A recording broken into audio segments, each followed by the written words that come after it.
Bonjour et bienvenue sur TechNapal, la Tech à Papa. Alors aujourd'hui, le test d'une nouvelle machine de chez Toutrees.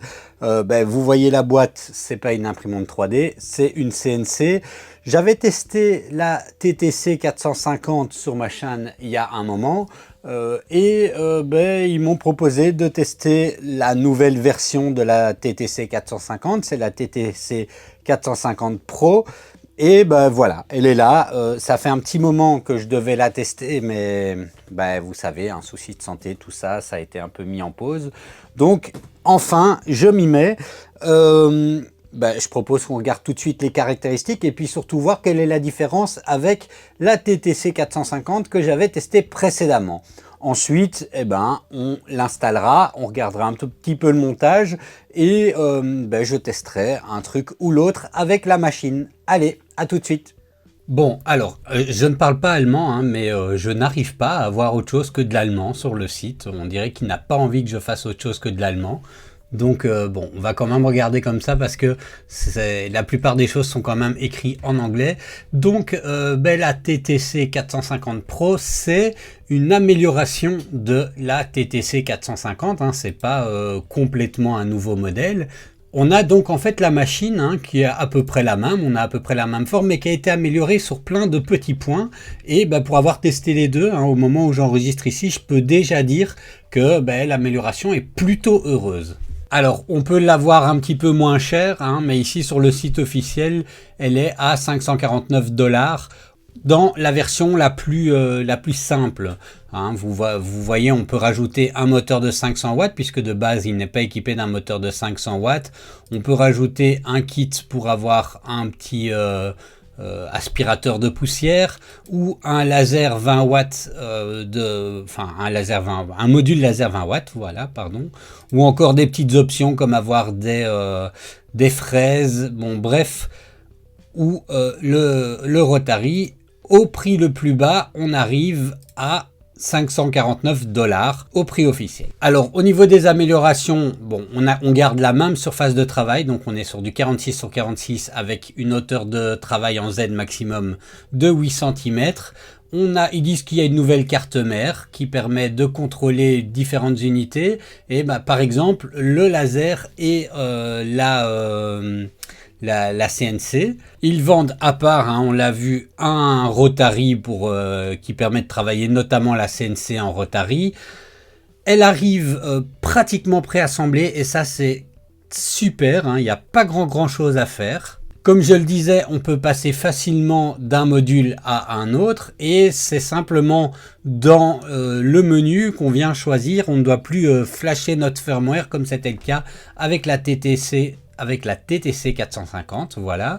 On vend une série d'autres choses, je le disais, un kit Air Assist, c'est pas fourni avec dans la machine, en tout cas pas dans celle que moi j'ai reçue. Alors au niveau des nouveautés, on peut voir qu'ils ont rendu plus solide la structure, Ici on compare la TTC 450 qui avait un portique avec une épaisseur de 6 mm, on a maintenant une épaisseur de 8 mm au niveau du profilé. Le moteur est un petit peu plus puissant. Il avait 42 mm d'épaisseur. Il a désormais 60 mm d'épaisseur. C'est pas ce qui le rend puissant, mais bon, ce qu'il y a dedans qui le rend puissant prend un peu plus de place, donc il est plus épais. On a un nouveau système de limit switch, une apparence simplifiée et une amélioration de la partie logicielle. Au niveau du kit de base, alors on peut avoir un moteur plus important, mais au niveau du kit de base, on a un moteur 80 watts qui est dedans, qui tourne à 8000 tours par minute. On peut avoir un 500 watts qui tourne à 12 000 tours par minute. On a également une connexion Wi-Fi, ce qui n'était pas le cas, mais bon, vous verrez dans la vidéo que moi, malheureusement, j'ai pas reçu la petite antenne, pour moi il n'y a pas la connexion Wi-Fi et ils disent une plus grande précision. Bref, on a des petits points d'amélioration et c'est pour ça qu'ils l'appellent la version Pro, mais on gagne pas beaucoup de base en puissance de travail, un petit peu mais pas beaucoup de base. Il va falloir pour ça acheter le moteur de 500 watts qui était déjà disponible pour la première version. Ceci dit, la différence de prix est pas excessive puisqu'on est à peu près au prix, enfin ça le remplace en fait, on est au prix qui était le prix de la TTC 450 à sa sortie. Et là, je pense qu'on peut l'avoir à peu près pour 450, 460 € en cherchant bien dans les sites web. Bon, alors pour l'unboxing, certains dans les commentaires des fois me disent qu'ils trouvent ça un peu longuet, l'unboxing que je fais à sortir tout du carton un par un et à tout détailler. Donc je vais tester ici un petit peu un format différent et puis dites-moi dans les commentaires quel style d'unboxing vous préférez. Alors, ici, donc on retrouve, ça c'est le contenu de la boîte. Au niveau de la boîte, c'était bien emballé, tout était dans des beaux polystyrènes, tout était bien maintenu. Alors, on trouve ici un manuel, comme ceci, en 2 langues, en anglais et en allemand. Il n'y a pas de français dedans. Tout est indiqué en couleur et a l'air d'être assez bien indiqué. Donc voilà, mais malheureusement, va falloir comprendre l'anglais. On a une paire de lunettes, je ne sais pas du tout ce qu'elles valent. On a le moteur en lui-même. Alors dans le test de la TTC 450 que j'avais fait, j'avais le moteur de base plus un moteur de 500 watts à tester. Ici, on est simplement sur le moteur de base. Je ne sais plus exactement. Alors, juste avant, dans les caractéristiques, je vous ai dit quel était le wattage. Ce qu'il y a, c'est que je filme toujours les caractéristiques après. Simplement parce que j'aime bien le côté découverte et spontanéité quand j'ouvre un paquet. Je trouve ça une valeur ajoutée pour vous. Mais après, je vous explique tout avant dans la partie caractéristique. Donc oui, c'est compliqué, mais c'est mon montage cérébral, c'est comme ça. Donc, je sais plus exactement, on est sur 60 ou 80 watts. Je sais pas si c'est indiqué là. Enfin, bref, si vous regardez la vidéo dans l'ordre, vous le savez avant. On a l'écran, donc voilà, un petit écran, pas grand chose à dire sur l'écran. On a un petit écran. Alors ça, c'est la première fois que je vois dans une boîte de CNC. Alors j'en ai pas testé 150 000 non plus, mais il nous donne un casque anti-bruit. Alors ça a pas l'air, enfin, ça a l'air de fonctionner. Je l'ai mis sur la tête et puis voilà, ça isole bien du son. Ça écrase aussi un peu le cerveau, mais ça isole bien du son. On a une alimentation, enfin un câble d'alimentation. Et par contre, on a ici une alimentation, je pense que, je sais pas encore exactement. Alors, je vais regarder à quoi elle sert. Vous voyez, on a une petite alimentation. Je trouve qu'elle est petite. C'est une 24 volts, 3000 milliampères. En sortie, en entrée, 1 ampère et demi. Bon, je ne sais pas si c'est juste pour l'écran et si on a la lime là-dedans, mais à voir. Alors, on a également un gros sac de quincaillerie. Alors, je ne vais pas tout détailler, mais on a plein de petits câbles, plein de vis, bref, tout ce qu'il faut. On a aussi quelques fraises, bref, tout ce qu'il faut pour la monter et la démonter. Alors, on a un câble de data. De quoi tester du matériau test, voilà, pour tester. Le nom le dit. On a un petit cache pour le moteur, ça c'est sympa. Alors, c'est du plastique injecté. Et on a l'assemblage de l'axe Z avec un beau moteur et voilà, un petit boîtier de contrôle derrière. Mais on va regarder ça, puis évidemment le portique de l'axe X qui est ici aussi assez imposant. Le tout est très très lourd. Alors je peux constater déjà aussi par rapport à la TTC 450, de mémoire, il y avait beaucoup plus à monter. Ici on arrive quand même avec du pré-monté, puisque on a le châssis qui est complètement monté, avec les panneaux, enfin les panneaux en bois qui sont déjà assemblés, et on va simplement devoir faire l'assemblage de l'axe X et de l'axe Z. Donc ça simplifie quand même pas mal le boulot. Donc voilà pour l'unboxing, on va passer maintenant au montage. Bon, alors la première étape du montage, ça va être de fixer l'axe X. Alors là, hop, pas très compliqué, il vient se fixer comme ceci. On a des détrompeurs qui fait que ça bouge pas. Et après, on vient visser avec des vis M58. Rien de bien compliqué. On a 3 vis de chaque côté. Bon, alors vous verrez mieux ici, comme ça. Donc on fait ça de chaque côté. Alors j'ai vissé en croix. Donc d'abord celle-là, puis celle-là, puis celle-là, puis celle-là, puis les deux du milieu. Alors l'étape suivante consiste à venir s'occuper de l'assemblage de l'axe Z. Alors pour ceci, je vais retourner la machine et on vient fixer l'axe Z. Là encore, on ne sait pas vraiment se tromper. On a ici deux petits trous à mettre, le moteur vers le haut. Et on a 4 vis M520 à mettre, 2 au-dessus de l'axe X et 2 en dessous de l'axe X. Alors, je serrerai tout après. Là, je viens simplement installer les vis. Et voilà, maintenant, je resserre le tout. Alors ensuite, on a deux câbles à brancher. Le moteur de l'axe X dans le moteur et le limit switch de l'axe Y à ce niveau-ci. Ensuite, deux câbles. Donc, on est quand même très facile au niveau des câblages, hein. Donc, ici, deux câbles. On a un câble 9 pins qui doit être attaché au-dessus et un câble 10 pins en dessous. Ensuite, on a un petit système de fixation des câbles à mettre ici pour pouvoir attacher avec des petits colsons. Et voilà. Bon, on peut rendre ça un petit peu plus esthétique en coupant les bouts. Bon, alors ici, on est censé mettre une antenne Wi-Fi, mais je la vois pas là directement. Elle est peut-être, je suis peut-être Miro ou elle est peut-être dans quelque part en dessous du brol. Bon, une fois qu'on aura fini de monter, on verra si on l'a ou pas. Donc, je vais passer cette étape-là. Bon, je retrouve pas l'antenne Wi-Fi. Alors, je ne sais pas si c'est un oubli dans la boîte ou si simplement je suis aveugle et qu'elle est là quelque part et que je retomberai dessus après. Bon, toujours est-il que soyez vigilants à ça. Moi, personnellement, je m'en fiche un peu puisque j'utilise de toute façon jamais ce genre de machine avec, en Wi-Fi ou avec une appli. Ça m'intéresse pas. Je préfère être relié directement à un ordinateur avec un câble. Donc voilà, hein, ça c'est. Mais soyez quand même vigilants parce que ça fait normalement partie du paquet. Alors bon, je vais venir brancher l'écran. Pour l'écran, c'est pas compliqué. On vient brancher les nappes dedans. On a un petit libellé qui nous dit dans quel port on doit le brancher. Et on vient le visser ici avec des vis M35. Alors, je trouve au passage que ce sont vraiment de petites vis pour tenir l'écran, mais je suppose qu'ils ont testé et qu'ils sont confiants.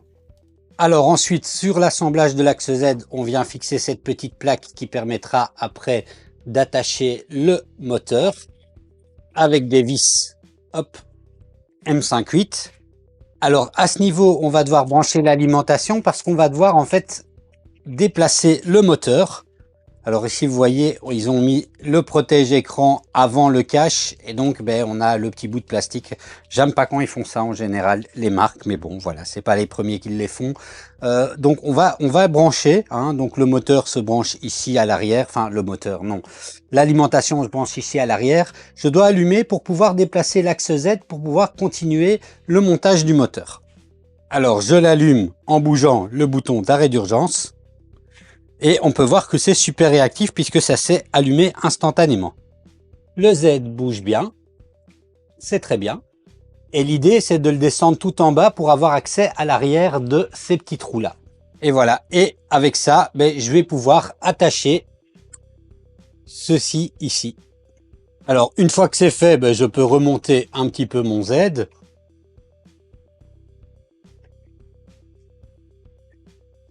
Et je viens fixer simplement le cache en laissant passer le câble. Alors le cache se glisse simplement.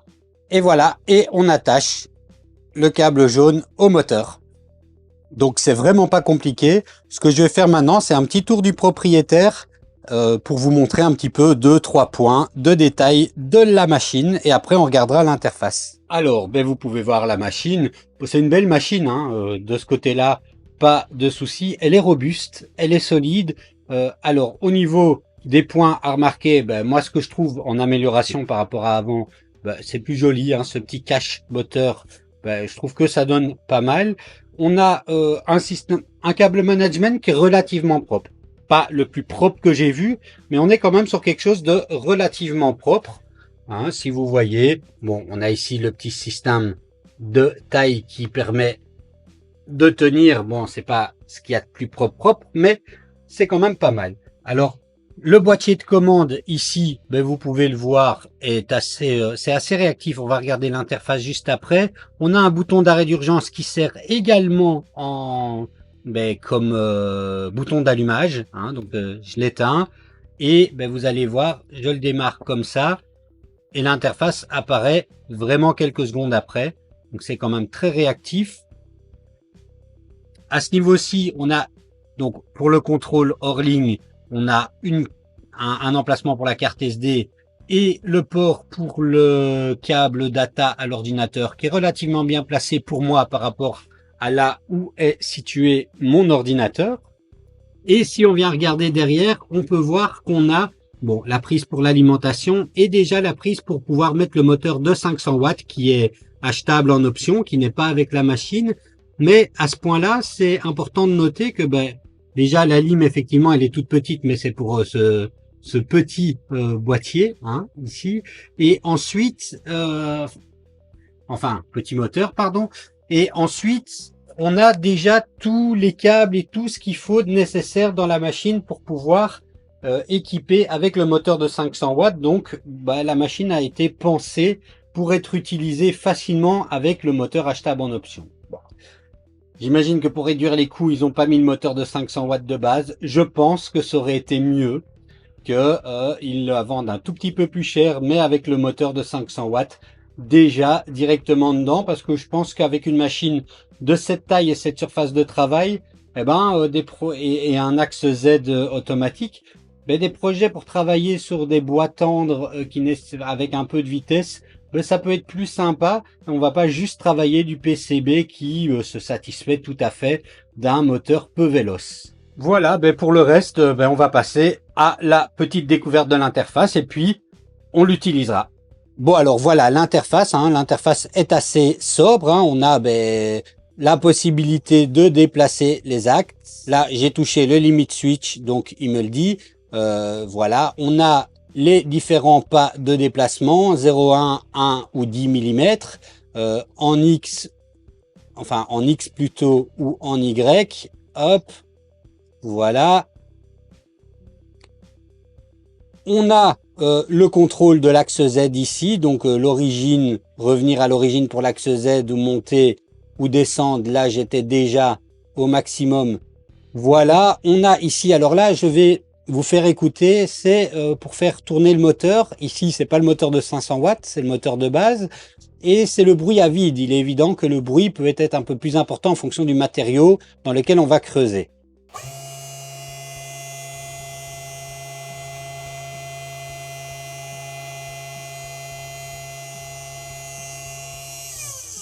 Donc voilà pour le bruit à vide, ça fait quand même relativement du bruit. Après, c'est pas vraiment le but d'installer ça sur sa table de nuit. Ensuite, on a ici sur le menu en haut les coordonnées absolues et les coordonnées utilisateurs. Bon, les icônes pour le Wi-Fi si jamais on retrouve la petite antenne Wi-Fi, ce que j'ai toujours pas fait pour le moment. Et 3 menus, bon, file, c'est pas dur, c'est le contenu de la carte SD. Là, pour le moment, il n'y a rien. Le menu settings, on a quelques paramètres. Et alors, oui, ça, c'est quelque chose qui est assez intéressant sur cette machine. On pouvait déjà, avec la TTC 450, venir installer une tête laser, mais c'était un peu compliqué. Il fallait modifier des trucs, voilà, c'était un peu compliqué. Il fallait modifier le firmware, en fait. Et ici, le firmware est prévu déjà, la machine est prévue. Il suffit de venir appuyer sur ce bouton-là, on passe en mode laser si on a installé une tête laser, ou ce bouton-là, on passe en mode CNC. Ensuite, des langues, on peut l'utiliser en français. Je vais voir ce que ça donne, mais hop, aide, contact, à propos, bon voilà. Ça utilise une autre police. Moi, j'aime un peu moins. De toute façon, je vais garder de l'anglais pour moi. Voilà. L'écran est très réactif. Hein. De ce côté-là, pas de souci. Et Tool, on a une série d'options, comme par exemple pouvoir faire le propre pour l'axe Z, pouvoir faire son homing, enfin débloquer les moteurs. Voilà, ça c'est des petits outils qui sont utiles au fonctionnement et au déplacement de la machine, notamment quand on l'utilise en mode hors ligne. Voilà pour l'interface, hein, quelque chose de relativement sobre. Donc on va maintenant l'utiliser. Bon alors, la mise en route, ça commence par installer les fraises et la machine est livrée avec différentes fraises. On a des fraises en V, des fraises de finition, enfin voilà, on a toutes sortes de fraises différentes. Alors moi j'aime bien les grosses fraises comme ça, ce qu'on appelle les V-bits. Et on a plusieurs collets aussi, on en a deux, un pour des fraises de plus petit diamètre et un pour des fraises de plus grand diamètre. Donc ce que je vais commencer par faire, c'est installer une fraise.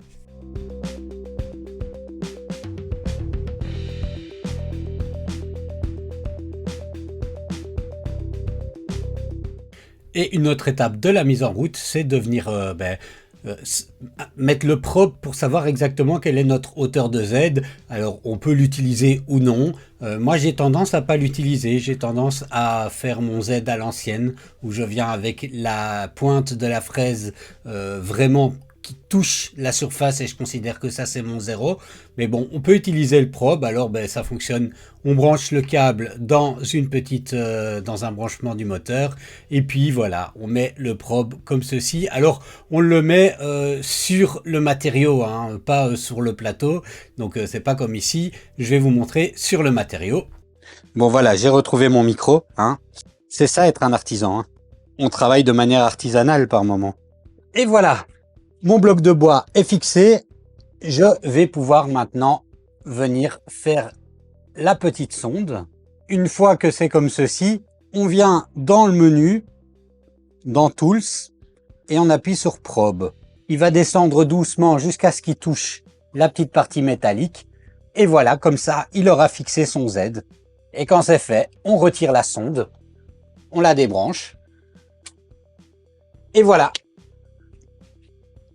À ce niveau-là, la machine est réglée. C'est pas très compliqué. Passons maintenant sur l'ordinateur. On va regarder ce qu'il y a sur la clé USB et puis quel logiciel est fourni ou pas fourni à voir pour contrôler l'appareil en sortie de boîte. Alors, sur la clé USB, on a ici un fichier. Je vais le mettre dans un répertoire de téléchargement et on va regarder tout ce qu'il y a dedans. Alors, on a différents dossiers. Premièrement, le manuel. Voilà, bon. C'est bien. On l'a en version PDF au besoin. Ensuite, un software pour Mac ou Windows. Alors, c'est GRBL. On a un PowerPoint. Ce qui est dommage, c'est que j'ai pas PowerPoint installé sur ma machine. Mais, bon, ici, il y a une application PPTX Viewer. On va voir si ça marche. Ils auraient mieux fait de donner un PDF plutôt qu'un PowerPoint, je trouve. Surtout pour avoir ça. Donc ici, ce qu'il faut, c'est qu'il faut les drivers CH340. Si c'est pas le cas, bon moi ils sont déjà là puisque j'ai déjà utilisé d'autres graveurs laser ou CNC. Si c'est pas le cas, il faut l'installer et il vous explique comment faire pour l'installer. Alors on a un dossier avec le driver et puis on a Kendall qui est le logiciel de contrôle de la CNC. Alors on a deux fichiers test, un fichier qui nécessite la lame à 30 degrés et le logo, et ensuite encore un PowerPoint qui aurait pu être un PDF qui nous explique comment faire pour contrôler la machine. Alors bon voilà, il nous donne quelques exemples de logiciels, des logiciels de contrôle DJ Code, comme par exemple Kendall, c'est le cas ici, ou Easel, des logiciels CAM. Easel permet également de gérer, donc c'est également un logiciel CAM, ou Fusion 360. Les autres, je les connais pas. VCarve, je connais un peu, mais les autres, je connais pas. Ou des logiciels de design, et là, on va plutôt encore être sur Fusion 360 ou Easel. Les deux sont payants, malheureusement. Alors, moi, je connais pas trop les alternatives open source, mais voilà, si vous en connaissez, vous pouvez les dire dans les commentaires. Et donc, une fois qu'on a ceci qui est installé, je vais brancher avec le câble USB et on va regarder un petit peu ça. Alors, le logiciel qu'il propose avec, qui s'appelle Kendall, n'est pas un logiciel qui va vous permettre de faire des designs. C'est un logiciel qui va vous permettre d'ouvrir des J-codes à envoyer à la machine. Donc, c'est un contrôleur. On peut venir contrôler sa machine ici. depuis Kendall. Alors j'ai ouvert ici un petit fichier qui était fourni avec, hein, donc c'est le TTC 400, C450, voilà, le fichier qui était là, et ça me permettra de mettre en route l'usinage. Bon, alors première chose à faire dans Kendall, c'est de venir connecter notre machine. Donc là j'ai le port USB qui est branché, la machine est connectée. Je viens sur paramètres réglages et dans connexion, je viens choisir le port de communication. Moi ici c'est le port 3 et je vais dire OK. Et je vois qu'avec un contrôle manuel, ma machine bouge. Vous voyez les coordonnées de travail qui bougent ici. Je peux venir lui demander de contrôler son origine et on voit que ça bouge également là. Je peux venir contrôler manuellement ma CNC. Alors vous le voyez pas, mais moi je l'entends. Et je viens me repositionner. Moi je préfère avoir je travaille pas en coordonnées absolues avec la CNC. On peut aussi faire le contrôle avec le clavier si on veut utiliser nos flèches. Mais bon, comme je le dis ici, on est sur un logiciel de contrôle. Alors je vais quand même faire la petite gravure avec la fraise qui est équipée.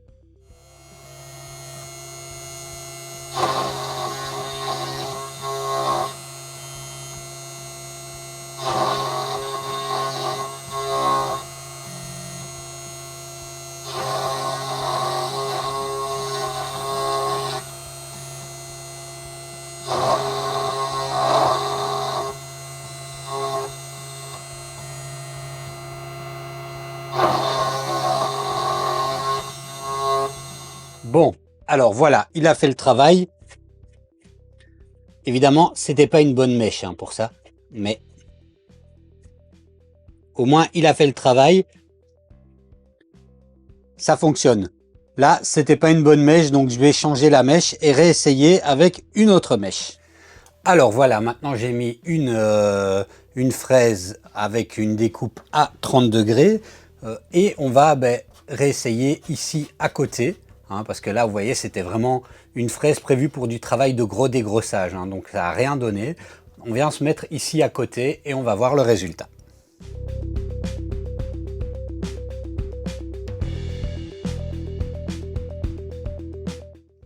Et voilà, le travail est terminé. Alors là, déjà, c'est bien mieux puisqu'on sait lire dans le bois. Alors, je vous montre ça de plus près. Donc, vous voyez ici, on peut lire dans le bois, donc c'est déjà bien. On a des détails beaucoup plus fins avec cette fraise-là. Bon, maintenant, je vais passer un peu à une étape au-dessus. Je vais essayer de graver le fichier qu'on a, l'autre fichier qu'il y a sur la clé USB, qui est un fichier en relief. Alors vous voyez ici, on a un fichier qui lui est en relief. Il a été généré pour créer du relief. On va essayer de graver ça sur notre petit bloc de pain.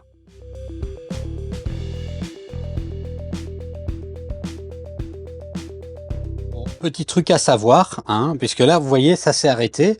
Ça s'est arrêté pourquoi? Parce que il était branché en USB à mon ordinateur et j'ai installé Carveco, qui est le logiciel que j'utilise, mais j'avais pas réinstallé depuis. Et j'avais lancé, voilà, j'avais oublié que j'étais connecté et ça s'est arrêté. Bon, bref, faut pas faire ce genre de bêtises.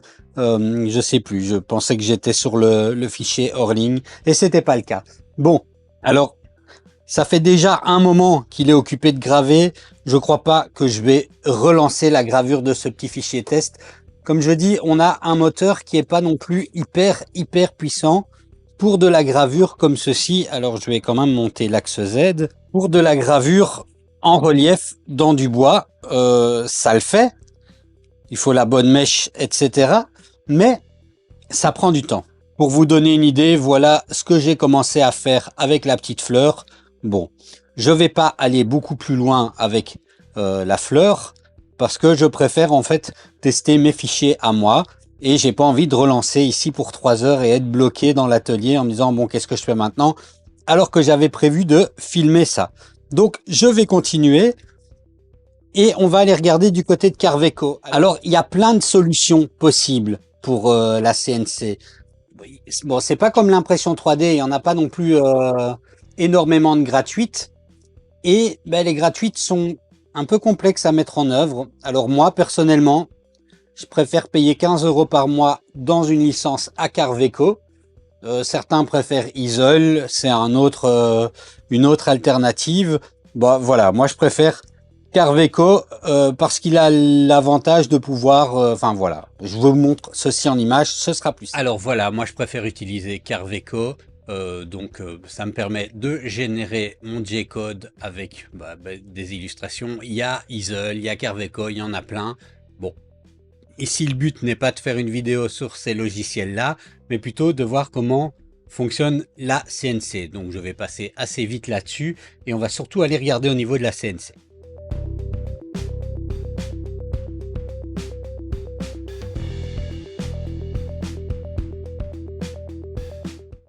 Et voilà, a priori, je devrais pouvoir faire un petit cœur comme ceci avec la mèche, la V-Bit à 90 degrés. Donc, on va essayer. Hein. Et voilà, c'est parti.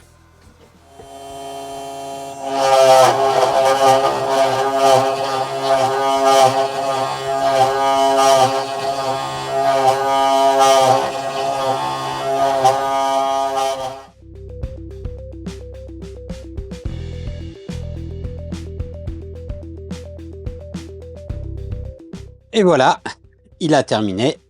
Alors, qu'est-ce que ça donne? Est-ce qu'on a fait un joli cœur? Je vais couper la machine pour plus de sécurité. Hop. Et voilà, on a le cœur qui est bien taillé dans le pain. Donc, c'est plutôt sympa. Je vais venir graver quelque chose de l'autre côté. Bon, on s'en fiche un petit peu qu'il y a déjà des essais dessus. Mais c'est pour voir avec le contraste. Et je vais essayer de graver un petit dragon. Et je vais changer la fraise. Bon, alors, mon dragon, ça n'a pas donné grand-chose. Voilà, c'était pas la bonne fraise. Je vais essayer avec une autre fraise. Par contre, plus sur cette plaque-là, ou alors en petit ici. Je vais voir. Et voilà, il termine dans le potin. Alors, on va voir ce que ça donne. Et voilà, on voit déjà un peu mieux le dragon. Alors, il y a encore de l'apprentissage et tout ça à voir, hein, mais on commence déjà à voir qu'on a la possibilité, comme ça, de se faire quand même des choses sympathiques avec une courbe d'apprentissage qui est pas trop exagérée, puisque ça prend pas non plus des heures et des heures pour apprendre à faire ce genre de choses. Alors dans le bois, là ici il s'agissait d'un vecteur, là c'était un cœur dessiné à la main. Bon bref, on peut faire également un texte, hein, de ce côté-là, pas de difficulté. Je vais maintenant tester un peu avec d'autres matériaux. Alors là, j'ai mis une petite plaque d'acrylique. Bon, on va regarder ce que ça donne.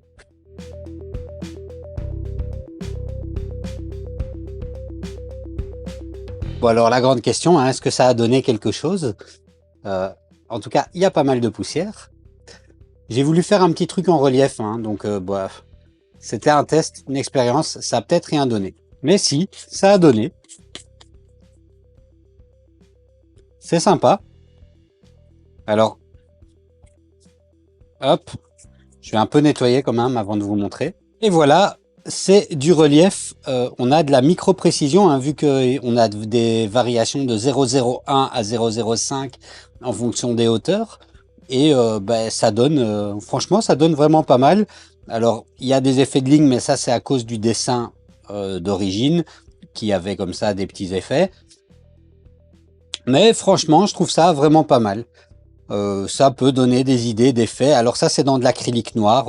Voilà, tout simplement. Bon, alors on le voit, le bois, l'acrylique, tout ça, c'est bien adapté. Ce que je me pose quand même comme question, c'est est-ce qu'avec ce moteur de 80 watts, on peut quand même graver quelque chose, au moins faire du marquage, écrire un nom sur ce genre de petite plaque. Voilà, pour pouvoir faire de la gravure. Alors là, on a du laiton, on a ici de l'inox et on a ici de l'aluminium. Donc, je vais essayer de marquer quelque chose sur ces choses-là. Et puis, bon, je vais pas faire 50 millions de tests. Après ça, on passera à la conclusion.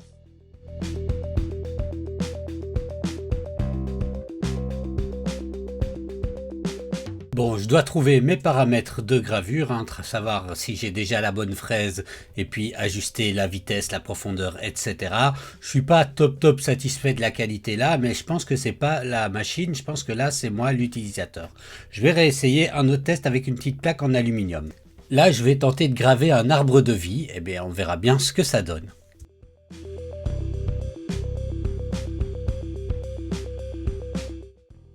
Et voilà le résultat. Donc un petit arbre de vie vachement sympa. Alors bien contrôlé dans la hauteur de l'aluminium. Hein. Vous voyez que on n'a rien derrière. Bon, pas de ce côté-là où j'avais un peu merdé. Mais ici, voilà, un super résultat. Donc dans le métal aussi pour obtenir ce genre d'effet. Alors je crois pas que vous allez pouvoir faire une clé à molette dans un gros bloc d'aluminium avec cette broche-là. Mais en tout cas, il y a moyen de faire des choses plutôt sympas. Donc, voilà. Je vais maintenant passer à la conclusion. Bon, alors, quelle conclusion je vais donner pour cette CNC? Franchement, j'avais testé la TTC 450. Je trouvais que le montage était un peu casse-pied. Ici, le montage, vous avez vu, est très facile. On a une solution qui se monte en 10 minutes, un quart d'heure. Alors, on le voit pas beaucoup sur la vidéo parce que c'est toujours plus compliqué de filmer comme ça et bien d'avoir les bonnes positions. Mais si je ne filmais pas, j'aurais monté la machine en 10 minutes, un quart d'heure. On a une grande surface de travail, hein, puisqu'on est sur du 46 sur du 46. Et ça c'est plutôt sympa. Alors elle prend un peu de place, donc il faut avoir la place dans l'atelier pour pouvoir accueillir cette surface de travail. La seule chose que je trouve un petit peu dommage, ici, bon, on a une proposition tarifaire qui est vraiment très bien. Hein. De ce côté-là, il n'y a pas de gros reproches à faire. On a le Wi-Fi si jamais, enfin, on a le Wi-Fi quand il nous file l'antenne avec, puisque moi, elle n'était pas dedans, donc ça c'est un peu dommage. Par contre, ce que je trouve un peu étrange dans cette version améliorée, c'est qu'ils aient gardé le moteur de la broche de 80 watts de base et que le moteur de 500 watts est en option, enfin que la broche de 500 watts est en option, parce que une grande surface de travail, on peut avoir envie par exemple de travailler des plus grands matériaux. La broche de 80 watts va peut-être pouvoir le faire en fonction du type de matériau que c'est, dans des bois tendres éventuellement, mais avec du temps, avec beaucoup de temps. La broche de 500 watts aurait été plus confortable, et une broche de 500 watts, même pour cette surface de travail, ça peut aussi par moment être un peu limitant, mais en tout cas beaucoup moins qu'une broche de 80 watts. Néanmoins, cette broche de 80 watts n'est pas, elle est pas cheap. Hein. On a quand même la possibilité de travailler dans des métaux différents, dans des bois tendres, dans des bois plus durs, même dans des, voilà, on a la possibilité de travailler, mais ça peut prendre un petit peu plus de temps pour le faire, dans la mesure, enfin en fonction aussi des fraises qu'on utilise et dans la mesure du raisonnable, évidemment.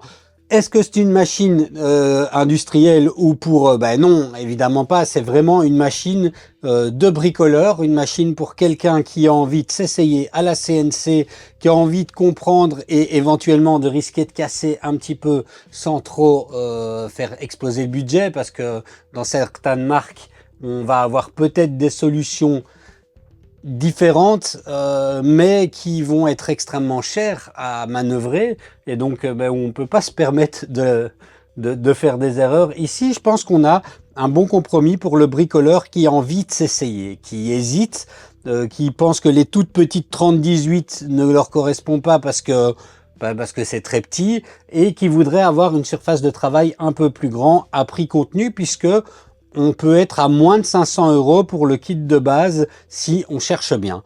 Donc voilà en gros pour la conclusion. N'hésitez pas à me dire dans les commentaires ce que vous en pensez, et je vous dis à la prochaine pour une prochaine vidéo. Ciao ciao.